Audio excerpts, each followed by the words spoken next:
Hello everyone!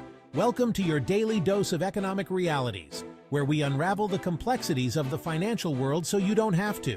It's a jungle out there, folks, full of confusing jargon and scarier headlines, but fear not, we're here to be your economic safari guides. Let's dive into the most important economic updates from the last 24 hours. From Wall Street to the European Central Bank, we've got our fingers on the pulse of the global economy, ready to break down the latest trends, data points, and policy decisions impacting your wallets. So, buckle up and get ready for a wild ride through the labyrinth of global finance. All right, let's talk trade deficits, everyone, but not in that hushed, we don't want to upset the markets kind of way. We're talking about how the U.S. trade deficit seems to be doing its best impression of my niece's balloon animal collection, expanding in ways we didn't think possible. Now, a trade deficit isn't always a bad thing. Sometimes it's just a sign that a country likes to buy things. And let's be honest, America does love a good shopping spree.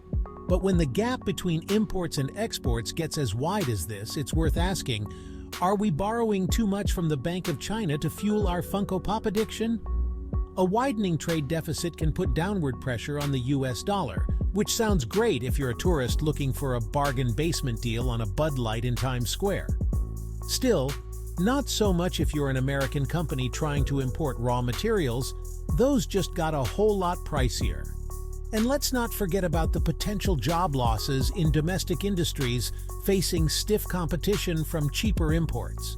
It's like playing Monopoly with someone who landed on free parking twice in a row and is now buying up all the properties.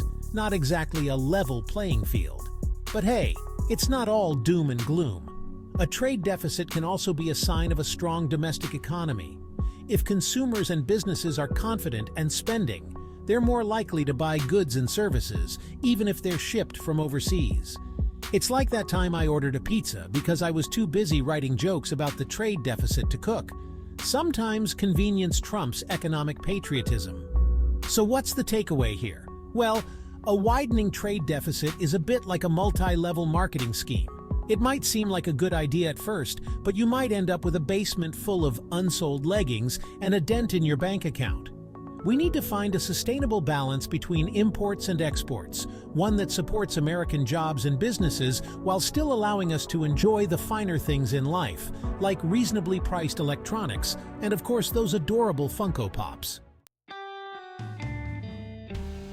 Now, let's shift gears and talk about productivity, an economic indicator that's about as exciting as watching paint dry, but infinitely more important.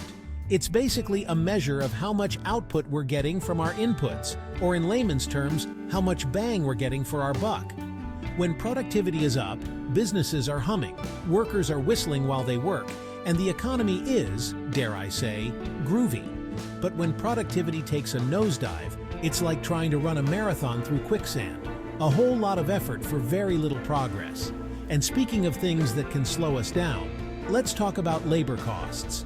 Now, I'm all for workers getting fair wages and decent benefits, but when labor costs rise faster than productivity, it's like trying to inflate a tire with a hole in it. You're just pumping hot air into a losing battle. Businesses face a tough choice: raise prices to offset the increased costs or absorb the hit to their profits, neither of which is particularly appealing. It's like choosing between being nibbled to death by ducks or stung by 1,000 bees. There's no good outcome. But here's the silver lining, folks.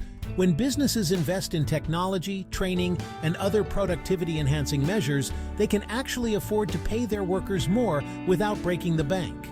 It's a win-win situation, like finding a $20 bill in your pocket, or discovering that your favorite bakery started making gluten-free donuts.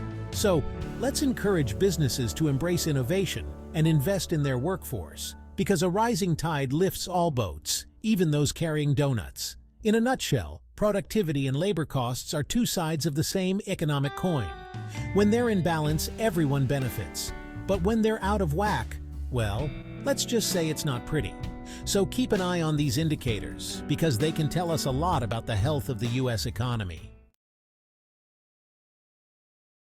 Across the pond, the Eurozone is grappling with its own set of economic challenges, namely inflation, which is about as welcome as a skunk at a picnic. For those who haven't experienced the joys of hyperinflation, it's basically when prices rise faster than the speed of sound, leaving consumers feeling like they need to take out a second mortgage just to buy a loaf of bread. And while the Eurozone isn't quite there yet, inflation is ticking up, causing concern among policymakers and shoppers alike. The European Central Bank, the guardians of the euro, are walking a tightrope here. They need to keep inflation in check without choking off economic growth, which is about as easy as juggling chainsaws while riding a unicycle on a tightrope over a pit of hungry crocodiles. They've got their hands full, to say the least. Rising inflation can erode consumer purchasing power, leading to a decline in spending and economic activity. It's like a game of hot potato, but instead of a potato, it's your money, and it's burning a hole in your pocket. Consumers become more hesitant to spend, businesses become more reluctant to invest, and the whole economy can grind to a halt. Nobody wants that. So what can be done? Well, the ECB can raise interest rates, which is like throwing cold water on the economy. It can help cool down inflation, but it can also dampen economic growth. It's a delicate balancing act, and the ECB will need to tread carefully to avoid tipping the Eurozone economy into recession. Now back to the US of A, where consumer spending is the engine that drives our economy. When Americans are feeling flush, they shop till they drop, boosting economic growth and keeping the wheels of commerce turning. But when consumers tighten their purse strings, it can send shockwaves through the economy, like a squirrel on a rampage through a china shop, chaotic and potentially expensive. So how are American consumers feeling these days? Well, it's a bit of a mixed bag. On the one hand, personal income is up, which is good news. But on the other hand, so is inflation, which is like finding out you won the lottery, but then realizing you have to share it with your estranged third cousin twice removed. Sure, you're getting more money, but it doesn't stretch as far as it used to. This balancing act between income gains and rising prices is keeping consumers on their toes. They're being more discerning about their spending, opting for cheaper alternatives, delaying big-ticket purchases, and generally being more mindful of their budgets. It's like trying to fit into your pre-pandemic jeans. It requires some effort and a bit of belt-tightening. The Federal Reserve is keeping a close eye on consumer spending patterns, as they provide valuable insights into the health of the U.S. economy. If consumers remain confident and keep spending, the economy is likely to stay on track. But if consumers get spooked and retreat into their shells, it could spell trouble for the U.S. economy. Stay tuned, folks. The next few months will be crucial.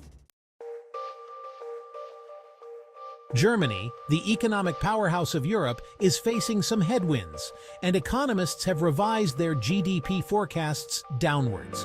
It's like finding out that the reliable old Volkswagen Golf you've been driving for years suddenly needs a new engine. It's not the end of the world, but it's definitely cause for concern. So what's going on in Deutschland?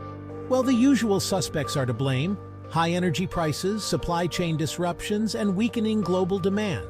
It's a perfect storm of economic woes that's causing headaches for businesses and policymakers alike. Germany is heavily reliant on exports, particularly in the automotive and manufacturing sectors. But with global demand slowing, German businesses are feeling the pinch. It's like trying to sell ice cream in a blizzard. There's just not much demand. The German government has announced some measures to support the economy, but it remains to be seen whether these will be enough to offset the headwinds. In the meantime, all eyes are on Germany, as its economic performance has significant implications for the rest of Europe. But it's not all doom and gloom in Europe, folks. While Germany might be facing some challenges, Central Europe is experiencing an economic boom, with Poland leading the charge. It's like finding a $20 bill in your pocket, except it's happening to an entire region. So, what's behind this economic surge? Well, several factors are at play: a young and skilled workforce, relatively low labor costs, and a business-friendly environment. It's a recipe for economic success, and Central Europe is reaping the benefits. Poland, in particular, has been attracting significant foreign investment, particularly in the technology and manufacturing sectors. It's like the cool kids have finally discovered Central Europe, and they're bringing their investment dollars with them. This economic boom is having a transformative effect on the region, leading to higher living standards, improved infrastructure, and a growing middle class. It's a welcome change from the economic struggles that have plagued Central Europe in the past. And that's a wrap on today's economic roller coaster ride. We've covered everything from trade deficits to productivity, inflation to consumer spending, and even a little bit of economic hope in Central Europe. Remember, knowledge is power, and understanding the forces shaping the global economy can help you make informed decisions for your own financial well-being. Please like the video and share it with others. Thank you for watching.